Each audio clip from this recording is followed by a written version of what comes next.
Whether you're up all night or up with the sun. Whether you've got a flair for the dramatic or a knack for the facts and figures. Whether you're ground level or mile high. Whether you're front and center or home sweet home. Wherever you come from, wherever you're going, and for everything in between, Liberty University is the place for you. The nation's largest private nonprofit online educator.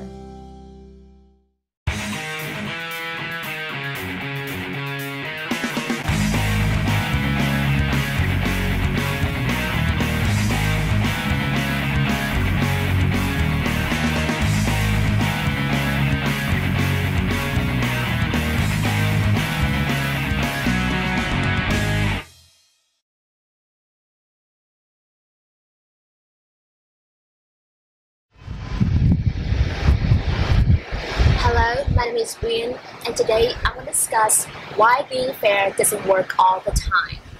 Human being likes fairness. We always dream of a utopia where everything is fair. Members in groups and families consider fairness a principle to live together. Uncle Ho, after defeating the French Empire, has said he wished to build Vietnam a society of fairness, democracy, and civilization. Civil wars in many countries stem from fighting for fairness among interest groups or races. We even constitute and enforce laws to exercise fairness. So it seems like being fair is really important, right? But the big question is, should fairness be exercised all the time? Does it always work? The answer, no, it doesn't. I want to start off by telling a story of my two friends, Mary and Laura. Mary is no doubt the best badminton player in the whole school. Nobody had ever defeated her in the past, including Laura. However, at the competition to find out which one player that can represent the school to compete with other schools in the citywide competition, Mary, due to a splitting headache at the day of the competition and a stomachache, she lost to Laura. So, according to the competition's rules, and to everybody's surprise, Laura became the school representative. Unfortunately, she's just not good enough to compete, and she's lost. So, if the school has chosen Mary instead of Laura, Mary could have won. See? So, what I personally learned from this story is that the school's decision to choose Laura was fair since it conformed to the competition's rules. However, being fair just doesn't work in this case. Mary has been practicing extremely hard and she was unbeatable in the past matches against Laura. She lost just because she was having a headache. So, if the schools had considered the whole process, not just on one particular performance, the result could be a lot of different. See, it's maybe a little bit unfair to Laura, but it works in the long run. I want to tell you a second story. This story happened to my uncle's family, so I could kind of relate to it. There are two brothers in a family. The younger brother was diagnosed with a brittle bone disease, and he could barely move without a wheelchair. The older brother, however, was in perfect shape, just like other normal kids. When the older brother was 15 years old, all of his friends had a bicycle to go to school, so he asked his father if he could have a bicycle to go to school. And here's what his father said.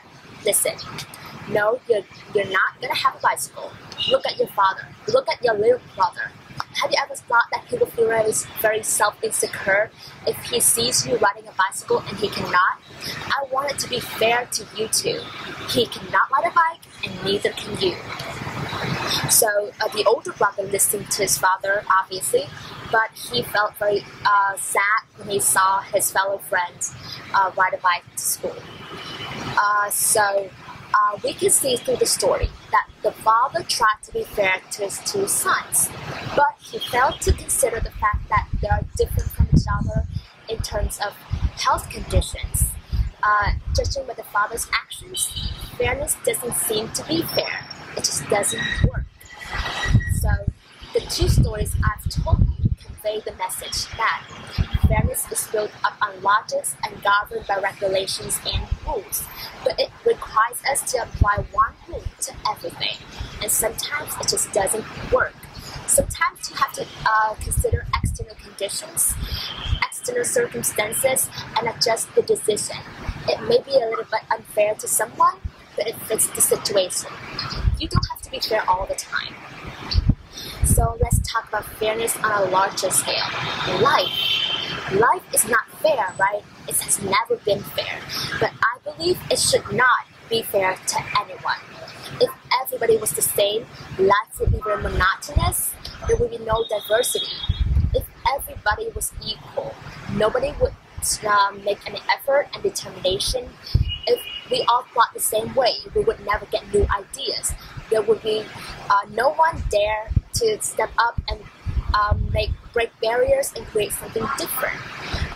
So there would be no Martin Luther King, no Helen Keller, no Steve Jobs, no Bill Gates, no Charles Darwin, no Albert Einstein, no Thomas Edison, no Rosa Parks, none of them. Life is not fair, but I believe it should not be fair. That is how it works. In conclusion, being fair doesn't work all the time.